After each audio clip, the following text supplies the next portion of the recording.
to over the next few years. So I just want to start with a few reflections on that. I think we all know that we've passed through and are still in, to a considerable extent, a global economic crisis. This struck us in 2008, and it struck us... Thank you very much once again, and you arrive as we're just starting the second leg of this Progressive Business Forum, and Minister Rob Davies is busy talking to delegates here, including business people. He has just emphasized two things: the lack of business and investor confidence, and he is continuing to address these delegates. Let us just listen very briefly what he's saying. Insipid recovery in a number of places, but also then we had a mineral commodity super cycle that saved us for some time from the full effects of this, which lasted until 2012. And then we saw a country like China undergoing very big and important structural changes in their own interests, which meant that there was a reduction in mineral commodity prices, the end of the commodity super cycle, and that meant that all countries that were producing and exporting primary products suffered from huge change in the terms of trade and in the incomes that they were earning from primary products. That's been exacerbated more recently by global gluts, and I think this is a symptom of an unresolved economic crisis, that we still have global glut of steel, with overproduction of steel, and steel being shipped at extraordinary low prices into economies around the world. And I think steel is not the only product that is facing these characteristics. Now, one of the ways in which crises tend to be resolved, if we look back over history, is that there is a new technological revolution. That's often what happens. And I think that we can see now that this is what is happening, and this is going to shape the future. And this is this thing called the Fourth Industrial Revolution. And the Fourth Industrial Revolution is it's built on what's called big data. The ability to manage and use large data flows. And I'm told that when we move from 4G to 5G, we will suddenly see things like the takeoff of the Internet of Things, with large data transfers, one machine based somewhere telling another machine using the Internet how to perform. We've got robotics, we've got artificial intelligence, and we've got 3D printing. And these are just some of the 60-odd technologies that the World Economic Forum tells us are going to produce disruptive effects across production, across the world. And I think that what we need to take into account is that if we think these are things for the future, like climate change, it'll happen sometime, I think we are misleading ourselves. It's happening now. I just read about Adidas. Adidas has decided to take some of its technology back to Germany from Asia because the artificial intelligence and 3D printing leads to lower costs of production than cheap labor in Asia. This is happening already. The changes that are associated with the Fourth Industrial Revolution are not limited to production either. They are also in service sectors and even TG in politics. I was reading an article about how in the presidential election in the United States, some of the candidates, they were using large data through a company which you identify micro-constituencies. For example, you trawl through and you find that someone has on Facebook, they've indicated that they're a gun owner. Then you do a psychological profile. This is what the article was telling us. And you decide whether the guy is militant about gun ownership or just needs reassurance. And then they decide you need reassurance. They send you a reassuring message that the candidate will ensure that gun ownership will continue. That sort of thing. This is what's happening. And I think the point about this is that what we've been told is that this is going to bring about disruptive change. Not incremental change, but radical disruptive change. I think this is the point. Now, one of the things I think that we also need to take account of is not only have we got this languid growth at the moment, what the United Nations Conference on Trade and Development calls the new normal of insipid growth, the fourth industrial revolution. We've also got widening inequality. And this widening inequality is partly the result of technology and globalization. So I read a book about from two fellows from MIT, Bryn Jofferson and McNaffie, and they were talking about how in the 19th century, only a few thousand people could see the best opera singer in the world. And so there was a market for the seventh best opera singer. But now, everybody has access to the best app. So there's no market for the third best app. And what this means is it means that we have a tendency towards winner-takes-all markets. Those that succeed reap huge rewards. The also-rans get nothing. And then that sort of ethos gets carried over. So we know that the gold medal winner has a fabulous career in front of them. The bronze winner, nobody knows about and they get nothing. That's that's what we're having. And so every year at the World Economic Forum, on the margins of it, the Oxfam releases a report in which they say how many people in the world own as much wealth as the poorest half. And the numbers have now gone down from triple figures to double figures. It's less than 100. That's the figures, that's what we're talking about. That's the world that we're in. And I think that, what does this mean for us? It means that we've actually got to have, and here comes the phrase that we're all using, we've got to have a radical approach to economics. We can't be carried on as we have been because the changes that we're going to face are disruptive. Now, the definition that's been around on radical economic transformation, we've got to bring about fundamental changes in the productive structure of our economy and also in the patterns of ownership, participation, and management in favor of the majority of the population. That's what we've got to do. We've got to bring about a radical change in our productive structure and in our patterns of inclusion.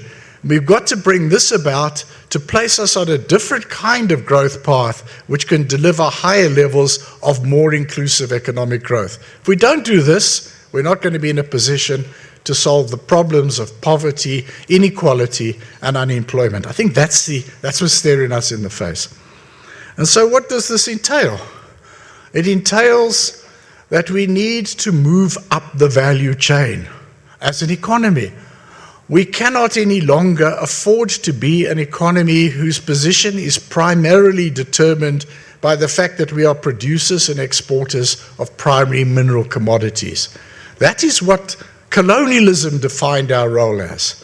We need to break away from that because what happens is that those mineral commodities are used in somebody else's industrial processes.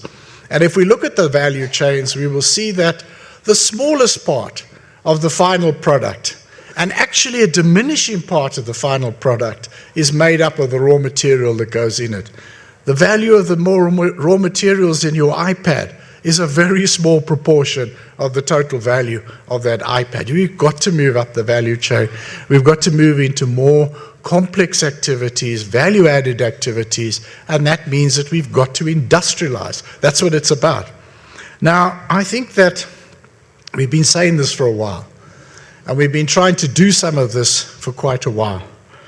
What it takes is it takes us to have a more determined effort to have a more active and inclusive industrial policy.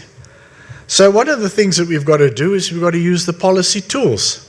The policy tools include that we must take firm and clear decisions that we will act to use our trade policy tools as tools of industrial development. We will use our trade policy tools informed by the needs of industrial development.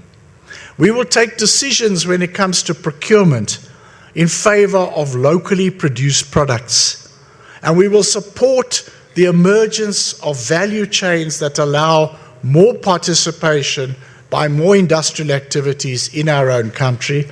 And finally, and I say only finally, we must put our money where our mouth is. We must support all of this with the deployment of incentive programs.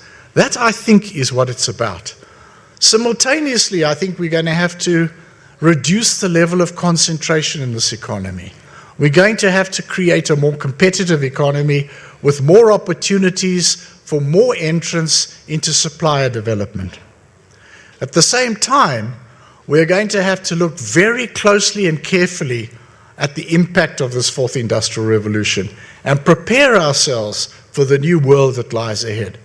Potentially, this could mean much lower barriers to entry for small businesses using this kind of technology.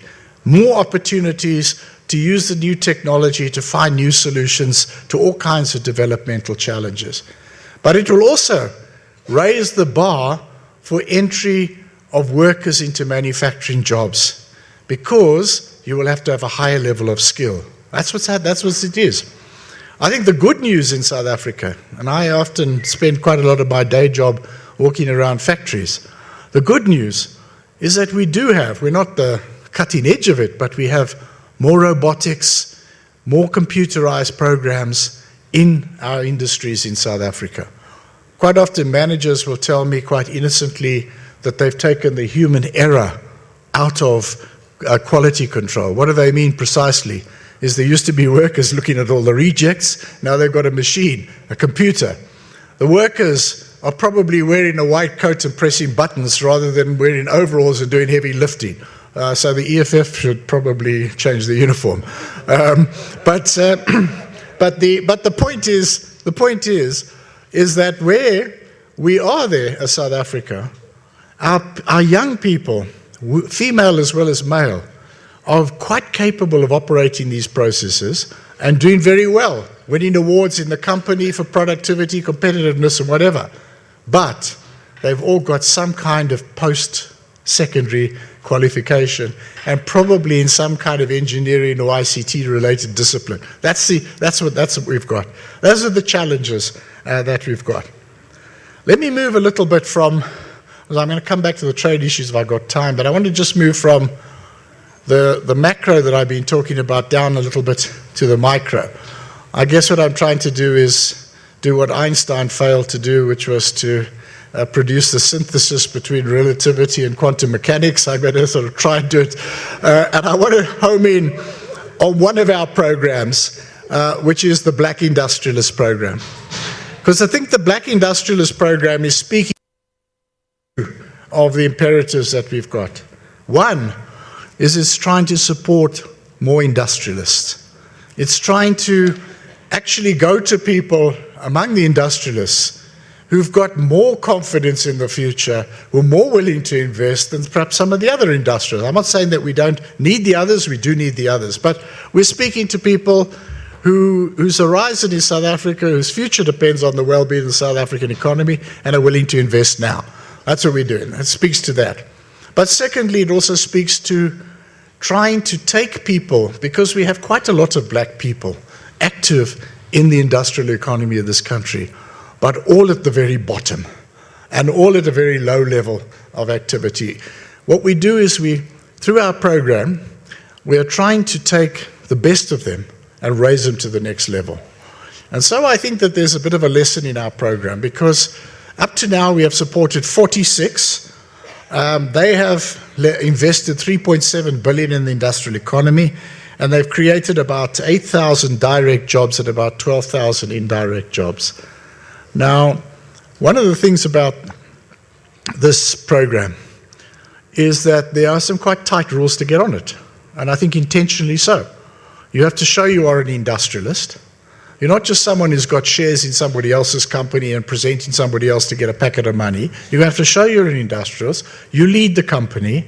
You've got risk in the game, and that you have a viable project to actually raise the competitiveness of your enterprise. That's what you have to do.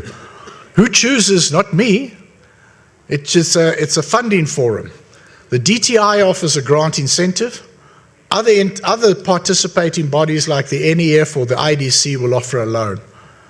And I've seen when we go around, the people that are getting onto this program, and they are in agro-processing, cable manufacturing, they make in electronics. These are all people that have actually devoted a considerable amount of their lives to learning the trade where they are. There are people who have got engineering degrees, there are people who have worked in a business, developed a skill and a capacity, and through our program, we managed to take them to the next level. Now, I think what we're looking forward to is that we can have bigger partnerships and we can expand this kind of program, because I think that where we can find quality individuals involved in the productive economy and we can expand the space for them. We can also expand the space, I think, by using our broad-based black economic empowerment rules more judiciously. For example, we now say that supplier development has to be part of the scorecard if you want to have a decent scorecard. And supplier development we understand to mean not just we don't want you to put a packet of money in, but we actually want you to work actively to mentor, develop, and ensure that the suppliers that you have on board are capable of doing the work that's required. That's what we want to achieve in this area. So let me just say a couple of things about the trade, because that was also what was said by our host from First National Bank. We think that industrialization has to happen on a continental scale. Because if you look at the world as it is now, look at those countries, emerging economies that are doing well, the Indias and the Chinas of this world, they are now turning to their domestic market as a source of growth and moving up the value chain. Because even if at a certain point in time they were exporting into the developed world, that option is not available in the same way as it was, because the developed world itself is trying to reindustrialize, and that's the reality. So, what do we need to do? We need to have a large regional market, because as any individual country, we don't have a large enough domestic market to sustain deep industrialization. And so the regional integration is essentially to try to achieve the scale required to support deep industrialization on the African continent. And that's why the focus of regional integration now is not deepening integration in our existing communities, turning SADC into a customs union. It's broadening integration across our regional communities. SADC, COMESA, East African Community being the first crack at this, and now the Continental Free Trade Agreement. We've been at this for some time. It's taken longer than I think our heads of state thought it would. But nonetheless, I think we can say that we are now at the point where we have the framework agreement in place for the tripartite. But the framework agreement doesn't mean anything commercially for players in the economy. But what I can say is that ourselves as SACU, at the last summit that we had a week or two ago, we committed ourselves to working together to try to ensure that we conclude the tariff schedule agreement with the East African community by the end of this month, by the end of July. And I think if that happens, and there's no reason why it shouldn't happen, no reason at all, then I think we will have made a very significant step towards enlarging the market for South African players, but also East African players coming into our market. So expect to drink more East African coffee, tea, avocados, flowers, whatever, but at the same time there will be significant opportunities for many of us in Kenya. And when the next one is going to be Egypt, where we're not too far behind. So I think that we're beginning to make some progress. Probably by the end of the year or early next year, we will have the framework in place for the continental free trade area. We will have taken a step forward. And I think that once we get these building blocks in place, and our approach is development integration, which means that we have to ensure that the trade integration is complemented by infrastructure development, which means both trade facilitation issues, improving procedures, as was mentioned by First National Bank, and actually building the physical infrastructure. Because one of the things, we are now learning from our colleague, the Premier of the Western Cape, that we need to understand what colonialism did and didn't do.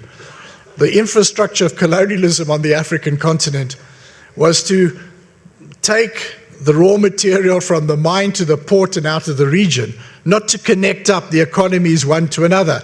So if we want to trade among ourselves, we've got to address that infrastructure deficit that connects our economies up one with another.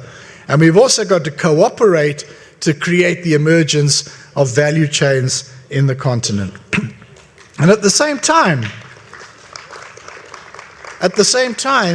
we've got to defend our policy space and our prioritization of the African regional integration against all kinds of demands that are coming from people across the world.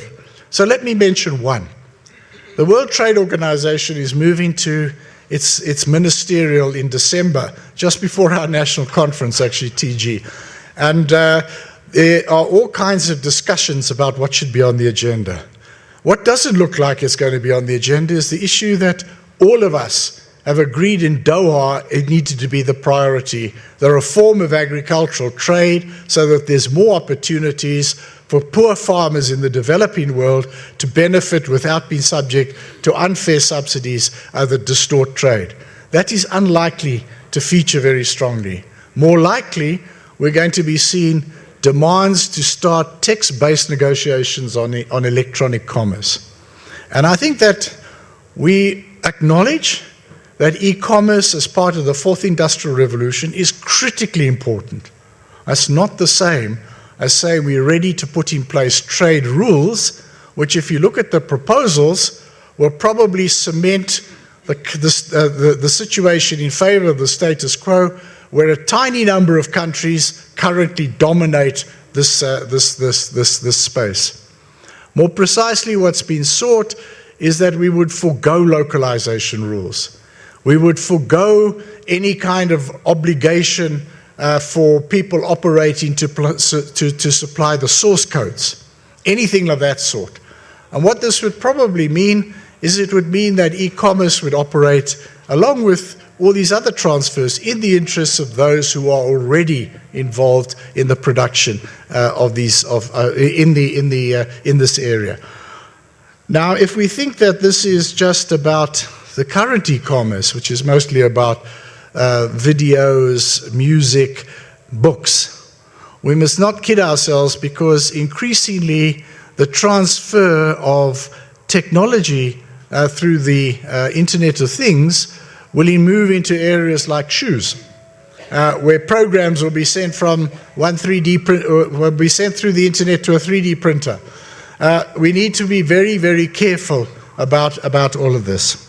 So I think that that's part of it. The other thing, and last point I want to make, is I think that we've seen a world, and I didn't really say this before, as this fourth industrial revolution has taken off, as globalization has operated, as inequality has operated, we've seen a backlash in the developed world, taking the form of a fairly nationalistic populism. It's moving us away, I think, from the multilateralism that we had before. A multilateralism which I think was one where we were all theoretically equal, but as George Orwell said, some of us were more equal than others. That was what we had. But I think that what we really need is we need a different kind of multilateralism. Because that fourth industrial revolution can liberate humanity from a lot of backbreaking toil and bring huge benefits, but it can also widen inequalities. And if it's not going to widen the inequalities between developed and developing countries and within countries, if it's not going to do that, it's going to take a multilateralism to address this. And a different kind of multilateralism where we all come together to ensure that we create an environment for inclusive growth and participation by all of us. I think this is the issue in the future. Now, I'm not going to go into that, but I think I simply want to say, by way of my last remarks, is that I think that we, as South Africa, as I said earlier, I think the biggest challenge that we face is that we have a trust deficit and that is reflected at the moment in a lack of consumer and investor confidence. We see this now in that a number of factories are beginning to go on to short time because there's low levels of consumer demand. Where we see also that investments are marking time rather than anything else. And I think we need to come together and address those challenges so that we can place ourselves on a trajectory to address the big challenges of the future. I think if we do that as South Africans, I think we are well placed to be able to take our role in the world economy and in Africa in the 21st century as it's unfolding. Those are the issues I think that we ought to be talking about. Those are the issues that we're going to be confronting, and those are the issues that I'm confident that as South Africans we can find ways of working together to the benefit of all of us, to the benefit of a higher level of growth, and to the benefit of more inclusive growth. Let me stop there. Thank you very much.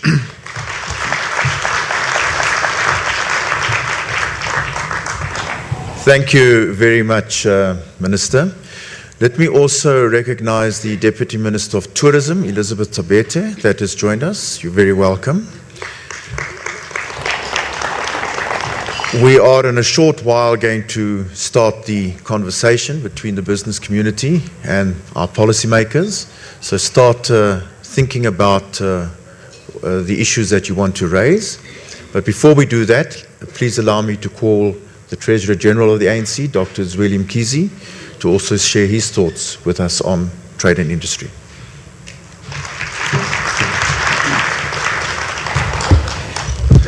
Thank you, Daryl. Minister for Trade and Industry, Rob Davies. Minister Zogwana for Agriculture, Fisheries and Forestries, Deputy Minister, Tabete, the Chairperson of the Committee, John Fabs, our sponsor, Bobby and the whole FNB family, the ambassadors, high commissioners, and ambassadorial corps, business leaders, friends, ladies and gentlemen. Thank you once again for joining us this morning. I want to thank our sponsor for the morning, which is FNB. These engagements are pretty important for us because they create a space for interaction between business and the policymakers. So as a Progressive Business Forum, we would like to assure you of our commitment to create the space wherein we facilitate these conversations and make sure that you have time to interact and to clarify issues that you would like to clarify, and also raise suggestions and proposals directly to those who are involved in the policy-making processes. When you look at our headlines and the media, you tend to find a lot of negativity.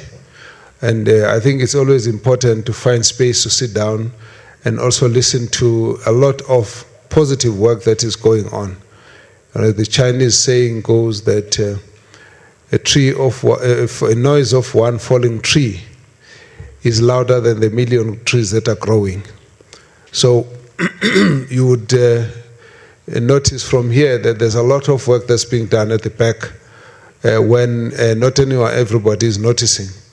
A few days ago, we went on a conversation with the automobile manufacturing sector, and they gave us a whole lot of exciting stuff about how they want to expand the industry, how they want to deal with financing black industrialists and so on.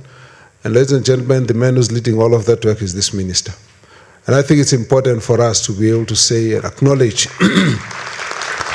that work, because that industry, one of the reasons why we thought let's go out there and tell the story is because they were the ones who were saying that the way they work so well with the government, meaning minister and his department and those associated, they're actually having a long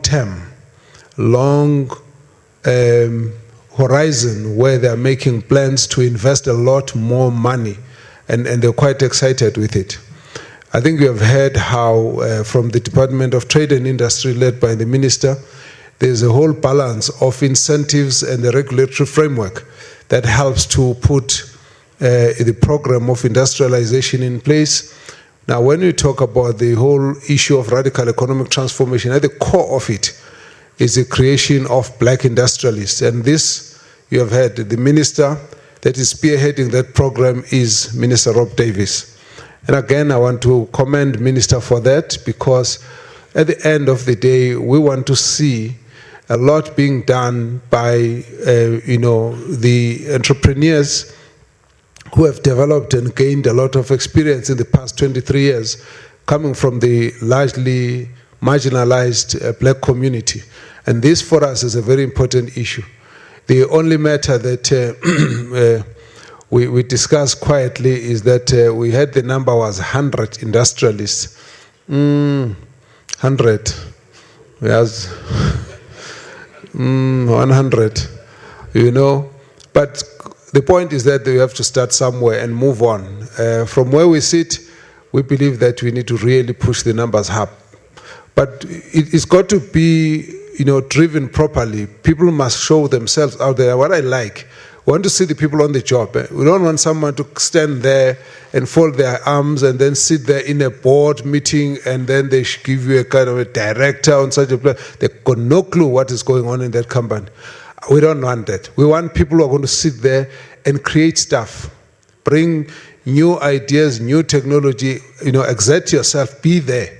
That's the issue. And I like the point, again, the minister is making. If we don't, at this point, go radical in the way we introduce new owners, new operators, new experience, new skills, new talent, we're actually going to widen inequality so badly that our entire democracy will be at risk. And that is what we're solving. And it's got nothing to do with fighting with the private sector. No, it's helping private sector to say the future belongs to a much broader base, more competitive base that will make South African economy even stronger when it's based on a much broader base of ownership and changing systems, such that the systems that operate our economy are able to make a lot more people to be able to participate and to be able to make a difference. And that for us is a major issue. And the second issue that he has raised, which I think is also very important, is to say, South Africa, if we think we are it, we must just think again. Africa is it. That's where we need to be focusing. And it wasn't for, just for fun that the rest of the African continent decided to join hands in fighting for decolonization of, our country. Somebody thought that, colonization was good for us. If it was, we didn't have to fight like this. But at the end of the day, what was important is to understand that our future as the African continent is intertwined. You are not going to ever grow significantly unless you set your sights out there. It means, again, being ready to collaborate with entrepreneurs, investors, and industrialists in the rest of the continent, where you're going to be offering on a complementary basis the best that South Africa can offer and the best that the African regional market can offer. That's the combination that you need to put together. Now, what is causing us a problem in South Africa? We've grown up from apartheid, so we know that government is there, business is there. This thing of being apart all the time is what's ruling, our minds. At the end of the day, we're not going to compete with anybody. We need to operate as one unit. When government goes there, business goes there, the banks go there, everybody goes there, and we go into one place, hand as a pack, as South Africa Inc. That's what we need to do.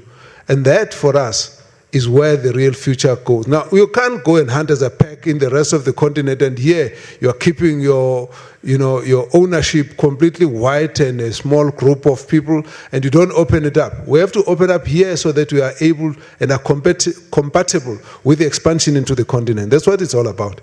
And therefore, people need to understand this is a time to do it. If we lose this opportunity, you're going to find that a large number of South Africans are completely excluded from this rapidly unfolding revolution ahead of us. And we still may not win it if we have not moved, but what's important is to be able to ensure that technology is something that we are embracing, but the whole digital economy starts now with us ensuring that those kids who are growing up there, they mustn't have a difficulty understanding, all these technological platforms. They must be able to grow within that space so that they are able to get, to be creative in new solutions that they can provide themselves. So where we sit, we are sitting here on this weekend and the whole of next week discussing new policy proposals. These new policy proposals are about putting some of the issues that you raise with us and feeding them through this discussion to say what is best for the South African economy so that we can make a contribution to the whole regional economy. That's what it is all about. So when we go through this particular discussion, yesterday we had the Minister of Finance here, Maneslisi Dubase, and he opened up on a number of issues. Now we need to see all of these matters that are being discussed and being processed within government, and the ideas and the policies that we're going to be proposing from here, all of them coming back to filter into a conversation across the whole spectrum of South Africans, in particular those in the private sector. We will be having more of this conversation for the rest of the week, but the issue is that South Africans need to be in a conversation of how we're going to build this economy. It can't be built on the same basis that we inherited in 1994. It's got to change. If it does not change, it means we've actually shortchanged our democracy, because our democracy has to be a platform for creating new and more opportunities for those who never had them. But it means that the patterns of investment have to change. Now, at the moment, the issue that's being raised is about how we're not investing in our own economy and how there's a lot of, externalization of investment initiatives, big South African companies going all out, investing offshore and so on.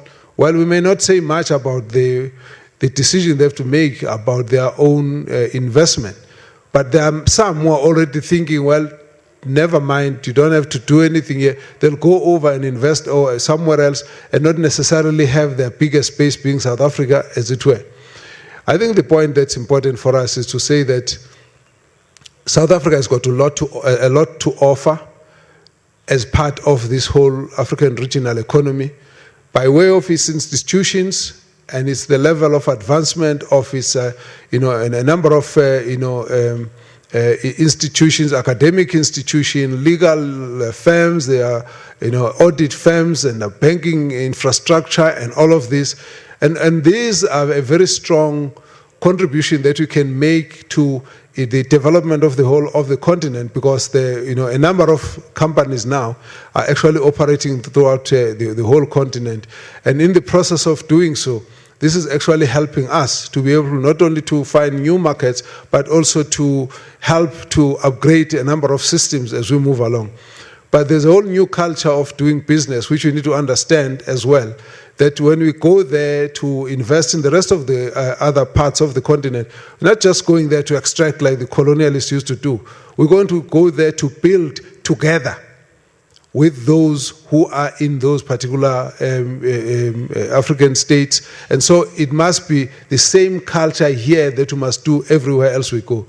So that for us is an important issue. We as the ANC are ready to always play that role of assisting and facilitating that there must be a better understanding between ourselves and those ruling parties in the rest of the continent. Simply because of our history, we've got a lot of respect with one another. Most of these countries in the continent have actually hosted the African National Congress. Not just hosted, they were part and parcel of the fight against apartheid. So as far as everyone is concerned, this is their country. That's why you, for example, you see a lot of people who are moving into South Africa. What's the difference? You know, at the end of the day, this is one undivided mass of land.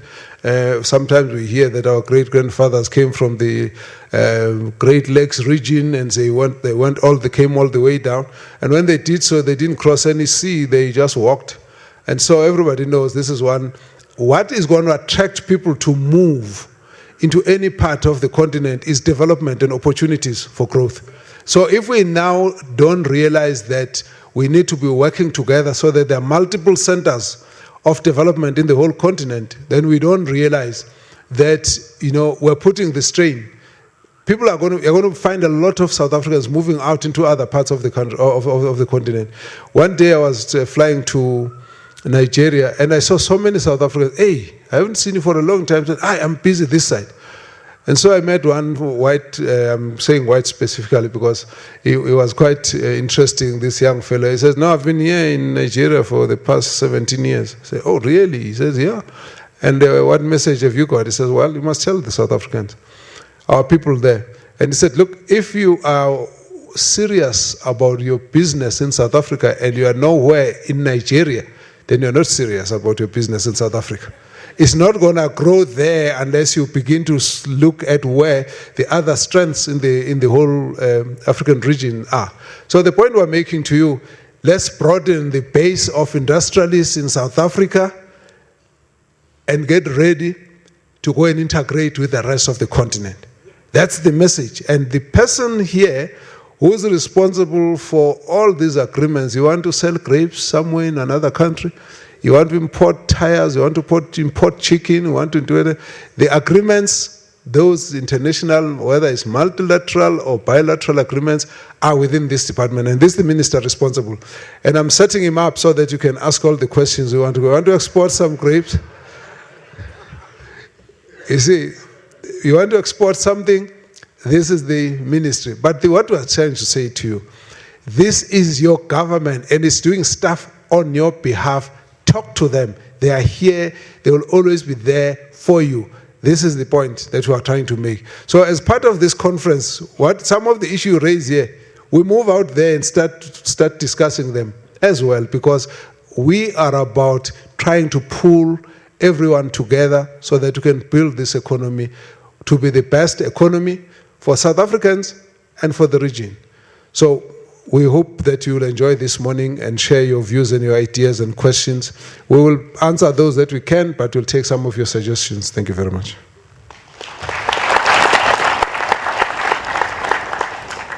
Thank you very much, Dr. Mkhize. Right, this is now the opportunity to raise those issues. So we'll take a first round of 4 or 5. I've noted that. Then we'll give an opportunity for the questions to be answered, and then we'll see what time does to move on to a second round. So if we can have the mic at this first table. There we are. Thank you, Chairperson. My name is Victor Nkuna. I'm from Tokomelo Management. I just want to ask a question on the black industrialization. I know that, most of the concentration is on the hardcore industrialization or hardcore industries, but there are those industries which are also recognized that they are actually monopolized by whites. Black people are not really prominent there because of factors such as is machinery orientated. So DTI does participate on those, but the budget for those particular industries is very minimal if we take into account that it's addressing the whole nation.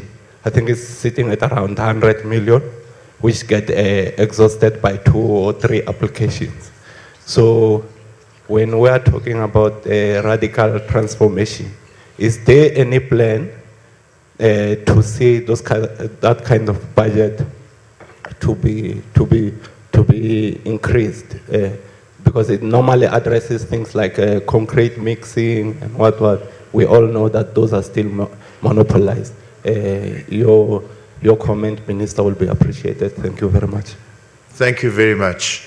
Just two quick things. Firstly, if you can just introduce yourself and what you do, use the opportunity to market your company. But secondly, if I can ask you just to stand up when you ask the question, just so that the cameras can pick you up as well. Going to the third table there at the back.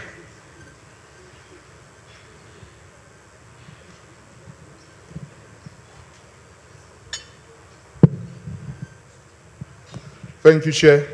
My name is Peter Seto. I'm the Chief Executive of Vumelana Advisory Fund. We are a non-for-profit organization that assists beneficiaries of land reform to develop their land in order to create much-needed jobs, skills, and etc. We do this through funding transaction advisory services.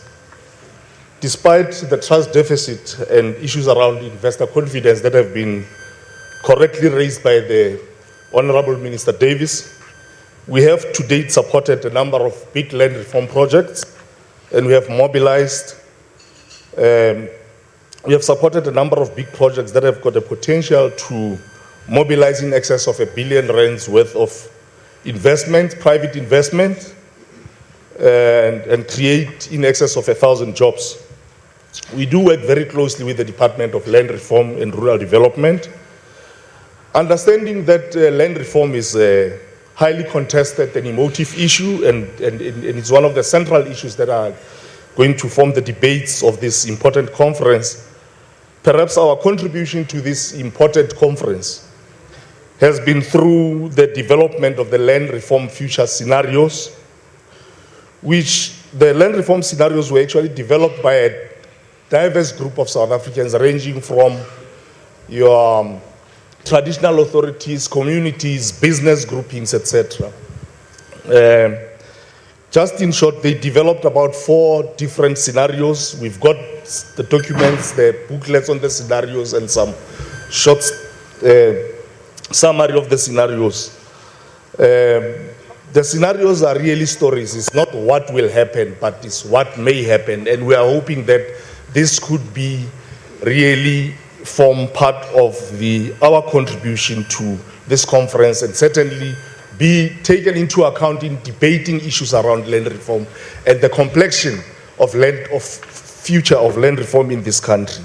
Our hope is that these scenarios will contribute towards these debates and discussions amongst the delegates of this important conference and arrive at sustainable and inclusive solutions that can actually benefit the rest of South Africans. Thank you very much. The booklets are actually in the, what's this? The exhibition The exhibition space. Yeah, thank Super. you. Thank you very much. I saw one here in the middle, sure. And then we'll come over here somewhere. My name is Peter Strydom. I'm a CEO of a company called PyGrow. Minister, I want to latch on to some stuff that you said around big data, Internet of Things, artificial intelligence, digitization. Now, the question nowadays is not, are we creating big data?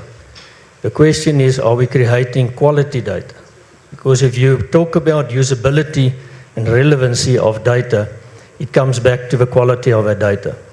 Now, the only way really to get to that is to introduce ontologies and ISO data standards so that we can use that data and to unlock the real intelligence in the data. I mean, it's always difficult if you want to do spent analysis and stuff, but if the quality of the data is not up to standard. So my question really to the Minister is, what are we doing in that space? Thank you very much. If we can come to the front, we're going to take 2 more, and then we're going to have that answer, and then we'll come to the back again. So let's come here. Sure. Thank you. My name is Ngwaku Mutlalora. I just love South Africa. Minister, do we have a record of success stories since we started talking black industrialization? How many have you produced? How many people are they benefiting? Because my view is that when they talk about black industrialists, they should participate in the mainstream economy, and in doing that, help reduce employment. Do you have the statistics of how far have we gone? Who are these people? Where are they? TG, I had your point when you talk about us playing in Africa. I am not very convinced that we are playing South Africa. Therefore, I do not see how we can play out of the borders of this country, because my view is that when we say black industrialists, black South African industrialists playing in this space, have we mastered the art of the concept in our country before we can even struck up, because we can't be spreading our wings if we can't find it correct in our country. Thank you. Thank you. Just hand the mic to the guy next to you. Honourable Minister TG, my name is Neil De Beer. I'm the president of Nadebe International in Dubai and in South Africa, and we own 12 companies on this continent in 12 countries.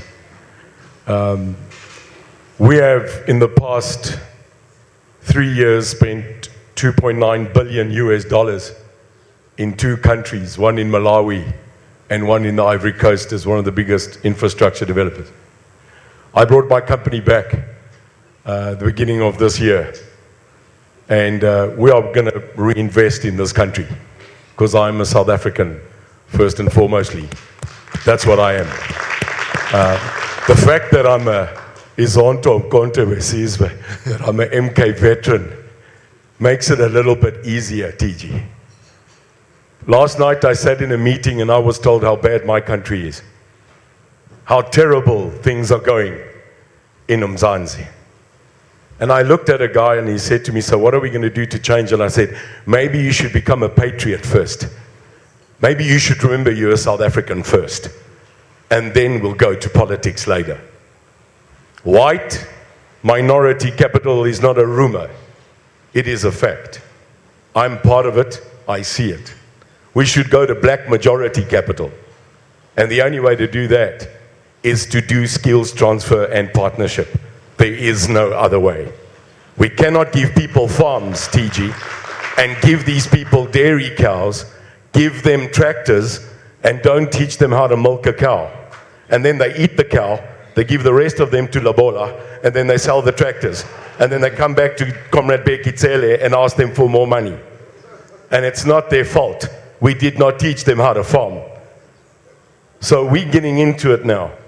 We need to be South Africa. So the question is, Minister Davies, me traveling 19 times a month to 8 countries where I promote you and I promote this country, what is this country brand South Africa doing to tell the people we are the #1 country on this continent? How are we selling brand South Africa to enhance brand Africa? That's my question. Thank you very much.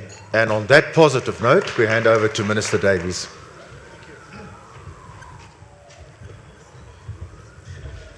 Thanks very much. So there were quite a number of questions on the black industrialists and then the broadening of the program. So let me just start there. I should also just say the TG said we started with 100. I want to just tell him that we actually said we would roll out 100 by the medium-term expenditure framework period starting last year, so that was supposed to be 100 by March 2019.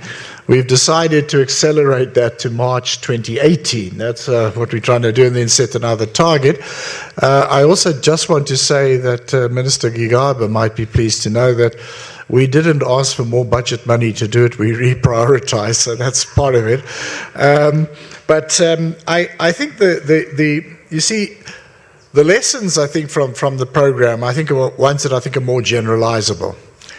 We're doing it for industrialists because we think industrialization is critical.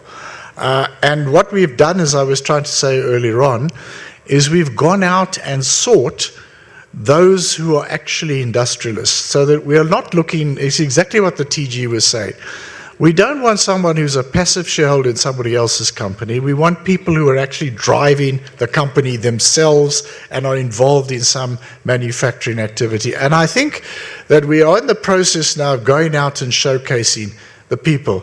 So we of the 46 that have been approved so far, we've gone out to launch and to be present at the opening of these of a number of the new facilities.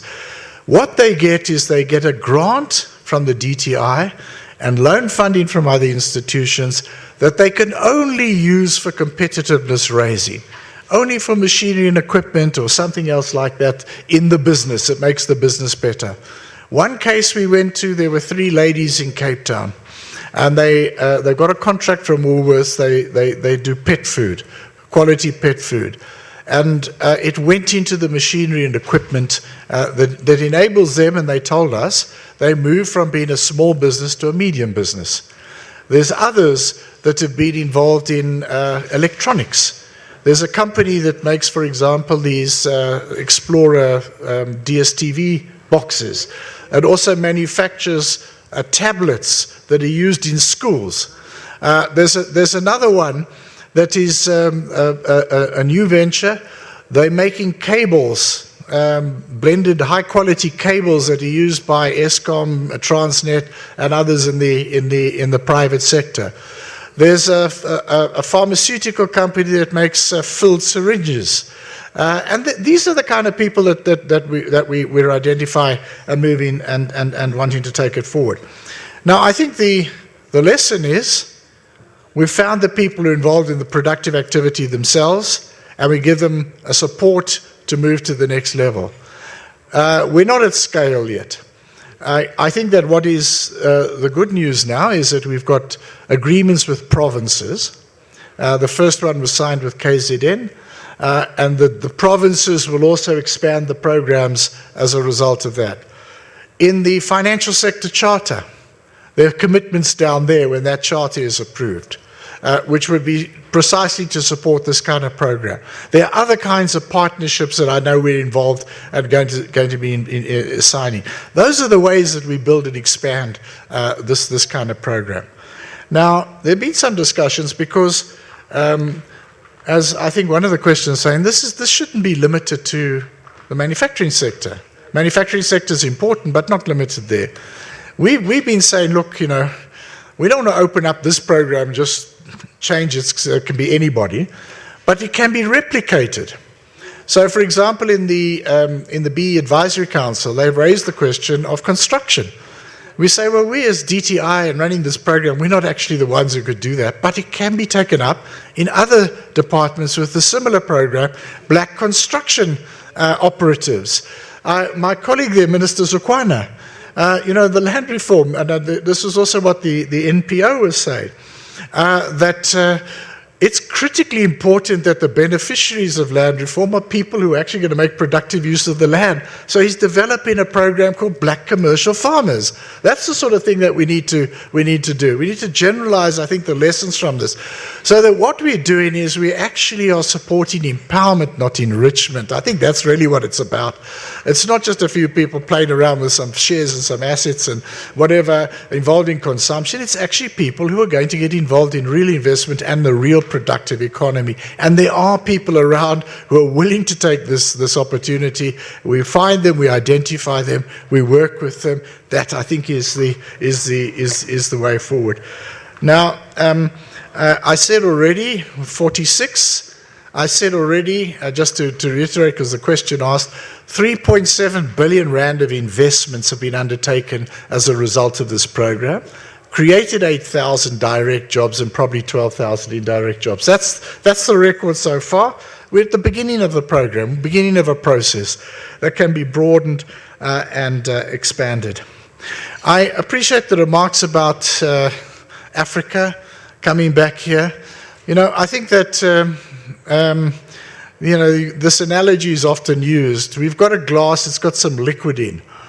Do we want to concentrate on the part that's not full or the part that's got some liquid in? And I think that, let's take a country like Nigeria. When you hear Nigerians outside of Nigeria, they concentrate on the liquid that's there.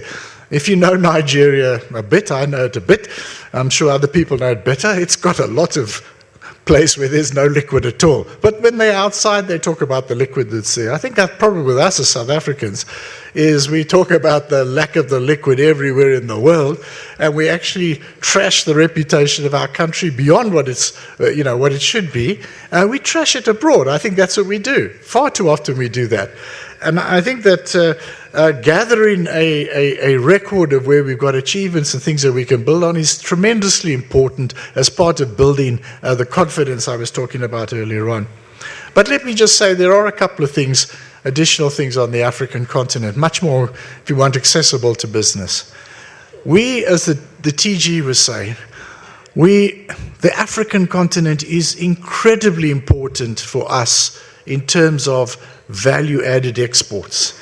But if we're going to continue to operate on the African continent, that we're going to hog all the space, and we're just going to export finished goods to them, we're going to get a backlash.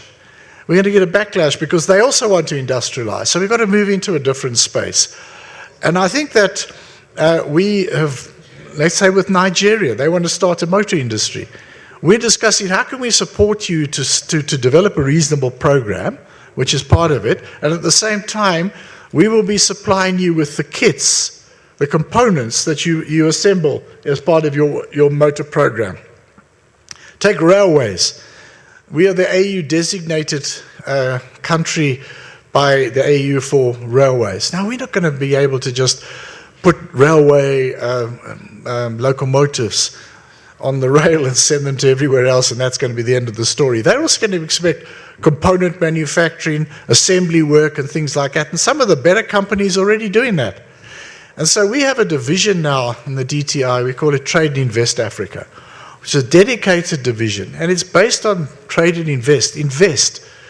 We can see that investments by South African companies, productive activities elsewhere, can be the basis of a new kind of relationship where we supply some of the inputs, they supply some of the inputs, there's some kind of assembly, there's some kind of a value chain being developed in which other countries participate. That's what it must be.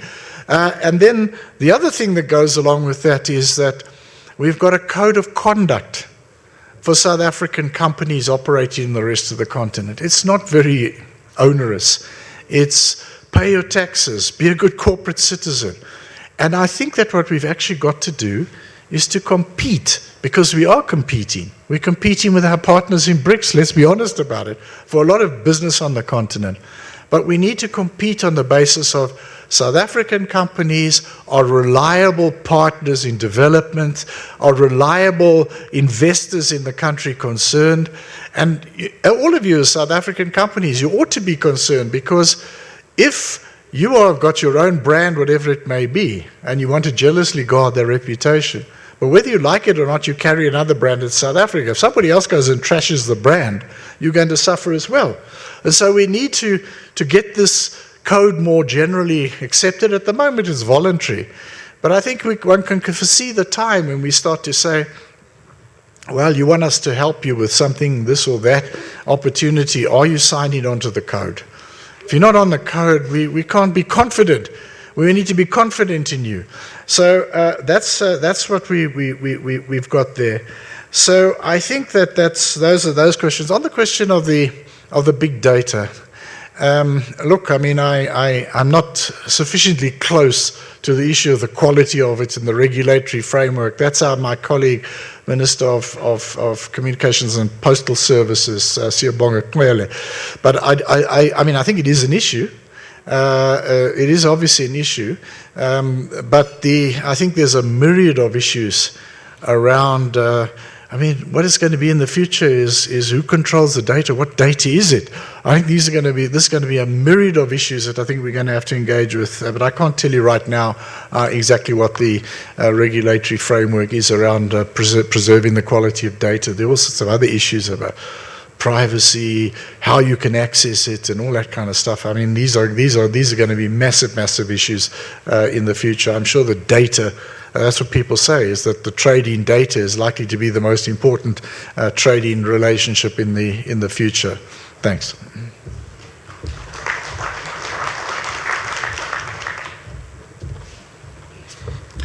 Thank you for the questions and the comments. The gentleman at the back, He's got a contribution to make to the policy conference. Minister Zogwana is in front here. He's ready to receive your booklet. He's here. I'm also ready, and Minister Rob Davies is ready. So give us the copies. We'll look at them as we go into that conference and see what of that will be interesting as we discuss inside. So you can give us as we're sitting here, as we're walking out. The other gentleman raised a question. Look, let's finish here first before we go to the rest of the continent. No, not quite, my brother. We are trying to say to you, if you're a business person, set your horizons very far. You must look very far and say, you want to build what you want to build here, but ultimately that's where you'll ultimately land, even if it's not tomorrow. Let's just be ready for that. But look at it also from another perspective. It's possible for someone from Nigeria to take interest in your company and come and invest with you, and then say to you, listen, we've got a more opportunity to expand into Nigeria because I'm here. You might find that there's another one. But just put it the other way. Already, South African companies, I'm not talking just the black industrial, I'm talking about everyone, the South African companies are out there in the continent. 2-3 years ago, the stats, I think, was 20% of the revenue of South African companies was actually derived from the trade in the region outside South Africa, about 20% already at that time. And then there was another study was done by Ernst & Young, EY. About 2-3 years ago, they were looking at the patterns of investment into the continent. And one of the things that they were able to realize that if you had to exclude the investment that came into South Africa and look at the investment into the whole of the African region, South Africa was the #1 investor, bigger than all the other countries put together, China, everyone.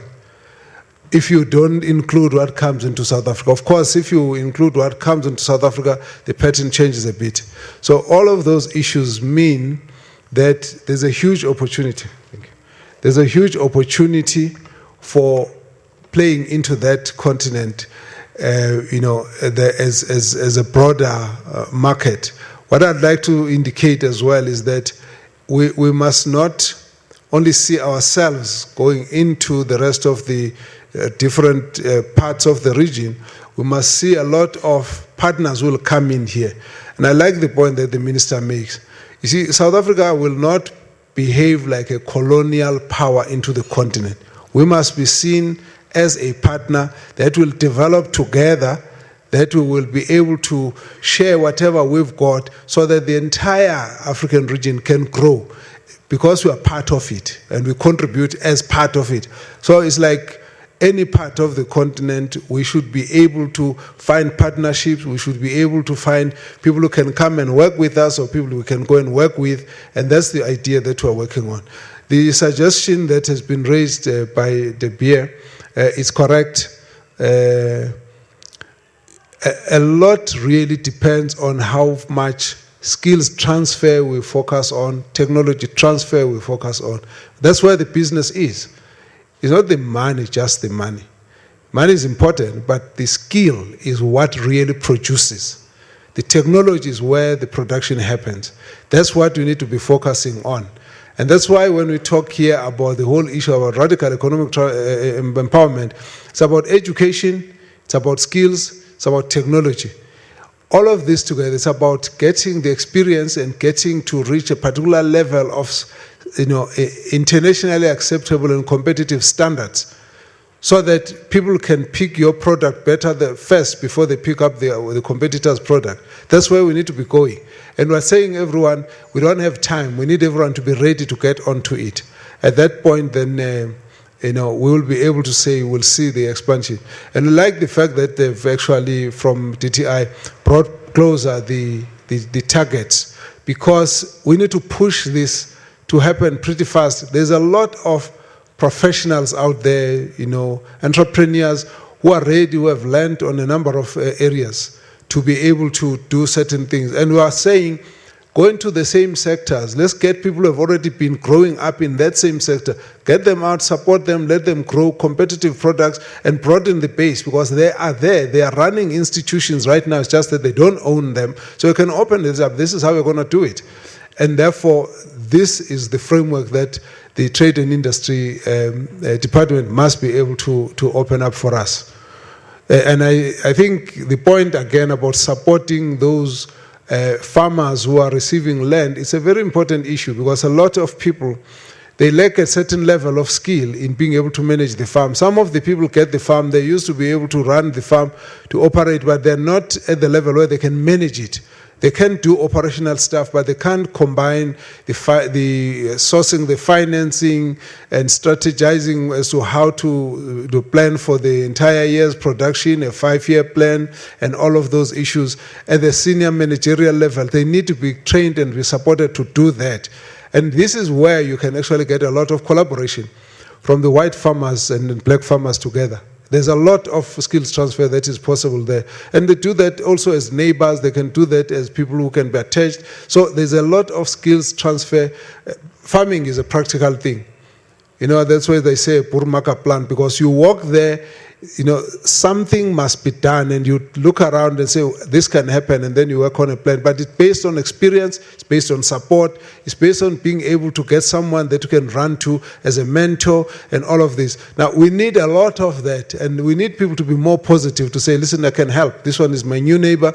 He's a black farmer, has just come in. Let's see what we can do to support them. It's very, very possible that you can do that. There are also a number of farms where the farmers have actually said, listen, we've run this farm all this time, but we're now going to split it, that we're going to have a trust of the workers who work here. They're going to co-own this farm and government support them, and then they work together like that. Particularly, I was talking to one guy who says, you know, his father was about third generation farmer, but they're all chartered accountants and bankers and so on. They're not going to come back to this farm. So that man in the 70s needs to transfer the skill, but there's no more, new generation to transfer to. There will be new owners that must get the new skills from the same farmer. So the issue of being ready to cooperate and support is we can do things and we can make things happen. So I think the idea of also talking about what we can do as South Africans is more important than the things that have gone wrong. I think that's the attitude you must have. It's a mindset issue as well. If you think positively, you can do a lot more positive stuff. But if you are thinking negatively, that space that you use to have all these negative ideas and these negative attitudes stops you from being constructive in the meantime. So I think that's what we need to look at as South Africans. There's a lot we can do, and there's a lot going on in the country which is positive. Yes, there are challenges right now, recession, yes, there's downgrade, yes, but it doesn't mean you can't do business in South Africa because of that. It just means that there might be higher cost of doing business. We need to work together to ensure there's growth, there's employment, and there's transformation. Thank you.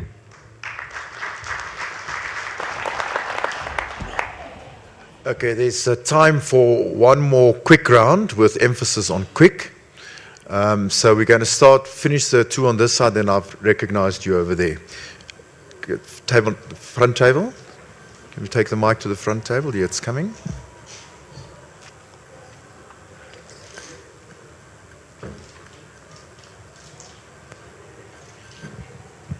Thanks. My name is Sinden Tlapo.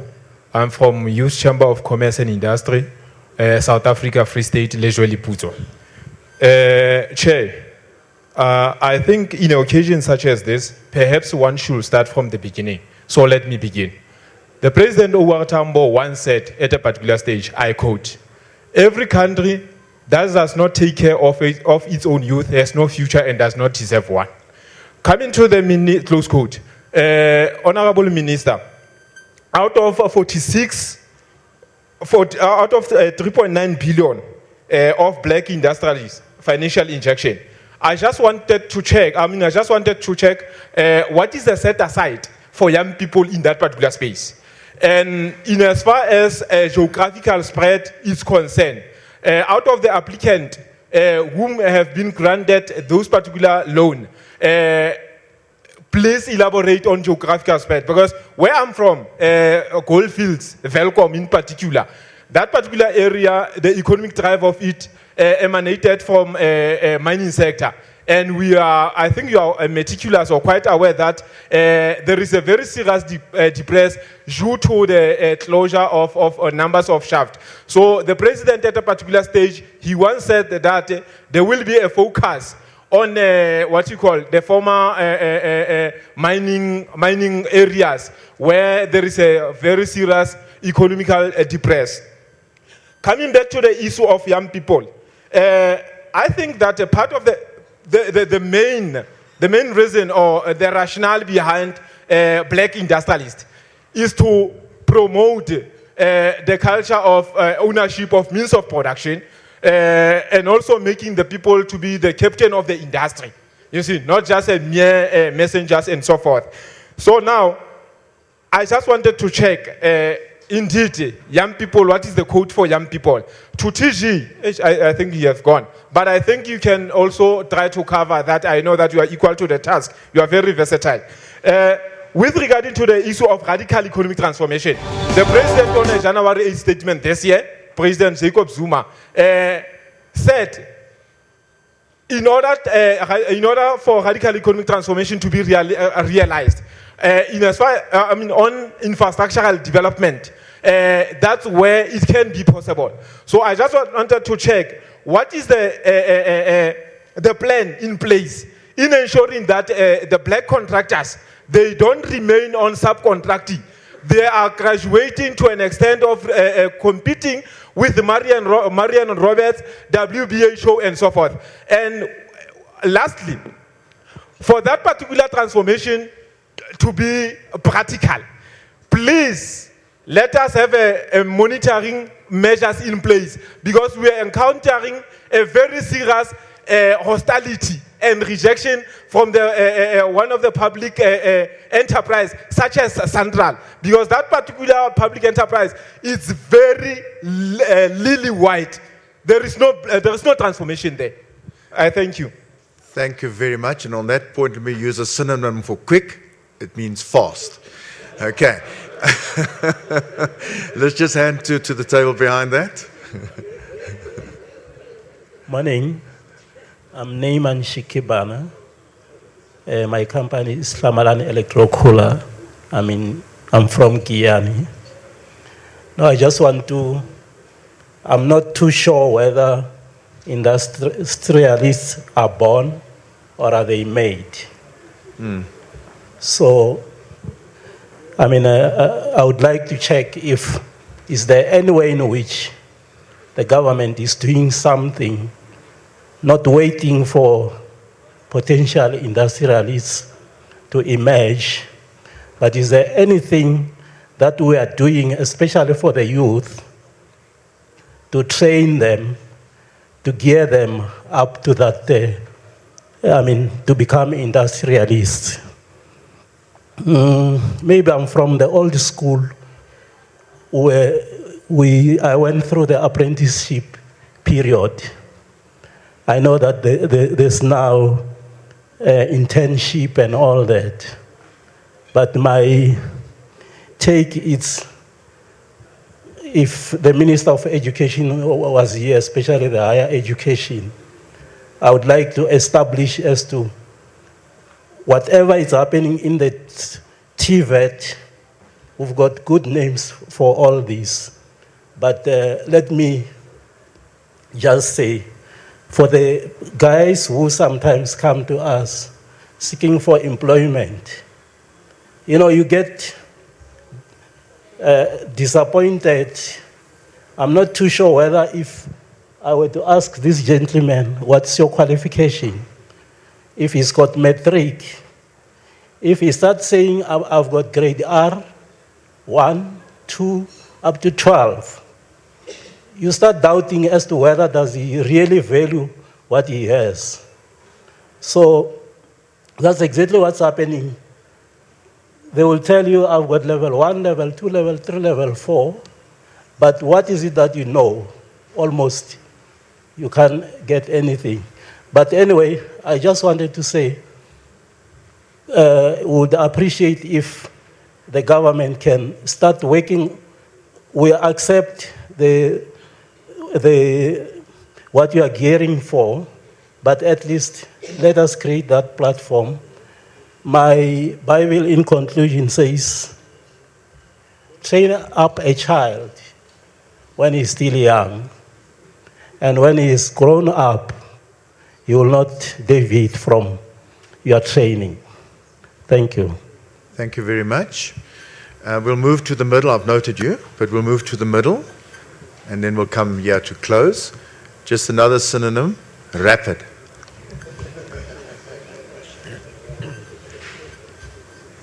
Thanks, Darren. My name is Joshua Mwela. I'm from Celsi.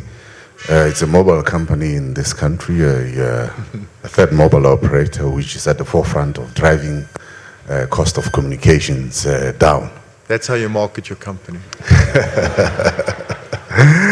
Mr. Davies, I just want to find out if in our industry we could borrow on some of the tools that you've mentioned, the incentive tools that you mentioned that are working particularly well in the motor industry. You did allude to where we are going with reference to the fourth industrial revolution as well as the Internet of Things.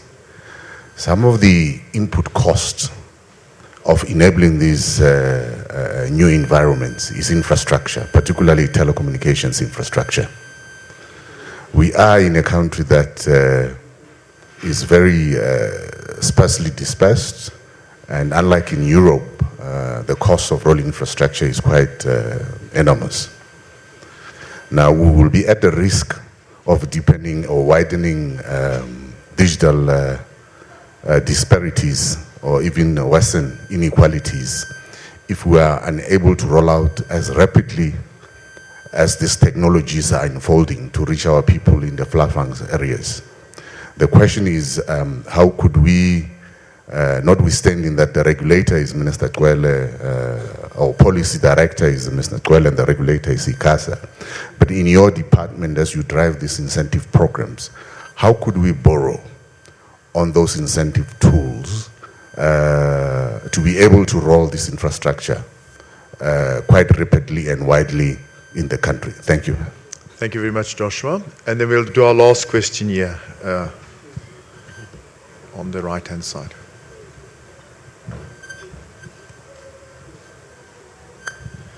Thank you. My name is Tabara Mule from Ikansa Holdings. We're in construction and logistics. I worry a lot about how we approach the value supply chain. Because of with trade and industry, with the programs that they're doing for black industrialists and everyone who are engineers in everything that they do, who is there to sell those people's products? Vodacom, MTN, they don't sell their own products. They sell Samsung, they sell Sony, they sell Huawei, and everyone else. So what is it that we do when we talk about this radical economic transformation to make sure that we position the right black people with the industrialists, that they can be distributors of those products? What is it that we do? ShopRite, Pick n Pay, Woolworths don't sell their products. They sell the products of Tiger Brands, Pioneer Foods, and other farmers. So when this is done, we leave a big gap in not identifying the sales and distribution people. And lastly, in terms of your department, Minister, and other departments, what are the interdependencies between you and small business development, between you and local economic development? How do we make sure that you link your programs together so that we attract everyone in creating a complete supply value chain that will address radical economic transformation? Thanks. Thank you very much. Minister, over to you. Okay, thank you. Well, first of all, let me just say I didn't bring the figures of the breakdown either by the age cohorts or by regions of the Black Industrialist Program. I haven't got that information with me. But I can say that there are certainly some youth-owned enterprises that are among them. But and also that there are beneficiaries from a variety of provinces. I can't exactly say all of them, but and I can't say for sure how many from the Free State. But we don't operate at this point in time on any kind of quota. I think that maybe as time goes on, if we see there are huge disparities in the program, we'll have to consider those aspects. But so far, it's on the basis of the quality of the proposals. I can say though that we do have a few programs which we are trying to consciously promote a degree of economic decentralization.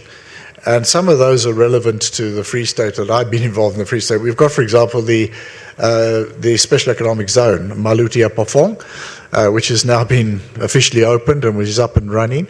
And then also there are the industrial parks. And the first one that we supported the revitalization of was in Botshabelo in the Free State. And I think those kind of, and I was quite surprised actually. I didn't really think that there were as many. There's 10,000 people working in Botshabelo, and a significant number of black-owned companies that were operating there. So those are the things that we've been doing. Relatively small investments to rehabilitate and upgrade the infrastructure of those industrial parks yields quite big returns in terms of making the business proposition of companies operating there quite a bit better. And then I think that the infrastructure development, the infrastructure program is in fact one of the reasons why we managed to avoid a recession in the past. We had the infrastructure program that was advancing faster than growth in the economy. We've got some challenges to keep that up, because when Brazil and Russia and other places were in a recession because of the mineral prices, we weren't. And the main reason was the infrastructure build program. So I think the infrastructure build program is critically important, but also promoting greater inclusivity, as I've already said. But one or two people said, can you borrow on our incentives? I don't know what that means, because we don't get a budget to supply, construction and this and that. And I said we're already trying to multiply the black industrialists by bringing in private sector. So I think that the model we got is we're not going to sort of just broaden the access to the black industrialist program. It must be agriculture, forestry, and fisheries that does the black commercial farmers. It must be public works that does the black construction. But I think that what's happening is that people are beginning to move in this direction. So there'll be a multiplicity of programs, but they're not all going to be in the black industrialist program as such. Then on a little bit on our industrialists born or made, but also how do we relate to other departments. The Department of Small Business Development has something called the Gazelles program, which is to try to identify some of the better small business people. And we have worked with them, and we're trying to improve on that, to have a kind of a seamless pipeline. Not all the Gazelles are in manufacturing or industrialists. They can be in other sectors as well, but some of them are. How can we get a movement from the Gazelles program into the black industrialists? That's what we're trying to work around, so that we work together. Then on the question that was raised about the education and training, I think all I can say at this point is that this is indeed a major challenge. I already mentioned that when I go around and I see who's working on a production line, they've all got some, at least TVET qualification in some form of engineering and or in ICT. One of the challenges that we're going to have to face in the future is we're going to have to radically rethink the relationship of college education of any sort, TVET or university, and on-the-job training. I was sitting in a meeting in Davies, and there was somebody from one of the Ivy League universities who was saying that in the past, skills changes were generation by generation, that the current generation were using a different technology to their parents. Now they say that you must get used to the idea that there will be 4 or 5 changes across your working life, and that the colleges, even the best of them, are not going to be able to teach you the technology. They can teach you how to be on top of the technology, but you're going to have to continuously learn in your working environment. I mean, that's what we're going to have to all of us do, is to get used to adaptation, new approaches, new technologies. We're going to have to get used to this. Unfortunately, and this is the very great difficulty that we're going to have as a country, apartheid did not train many people. It wanted pick and shovel workers in the mines and on the farms. That's what it wanted. Now the demand for pick and shovel workers is going down. And that we've got a huge number of people, and we've got a big challenge, who don't have the kind of skills and qualifications, and yet there won't be any opportunities without those. So I think that the education issue, the training issue, is one of the most important issues that we're going to have to deal with in the medium term in this country. So no question about that. It's not our core function as a DTI, but we have done some things. We've invested in skills development ourselves, even in our own department. When we started our Industrial Policy Action Plan, I met a very well-known author on industrial policy in East Asia, in London actually. He said to me, well, I suppose you've got teams of engineers working in your department. And I had to sort of cough and say, well, social scientists if we're lucky. And I asked them once, the team, how many of you have ever done a course on industrial policy? Most of them haven't. We don't teach it. If you do it in South Africa, it's in economic history. It's not in economics. It's not seen as critical. So we've invested in that ourselves. We've also invested in internships because we know that internships, there's a 2.5 times, this is what I learned, 2.5 times better chance of getting a job if you had an internship than if you've just come out of a tertiary education institution without it. So those things I think are all incredibly important. And then I think on the question of retail and value chains and localization and what retailers are selling, just let's look at the figures for the last quarter. One of the biggest crashes was actually in wholesale retail trade. It was there.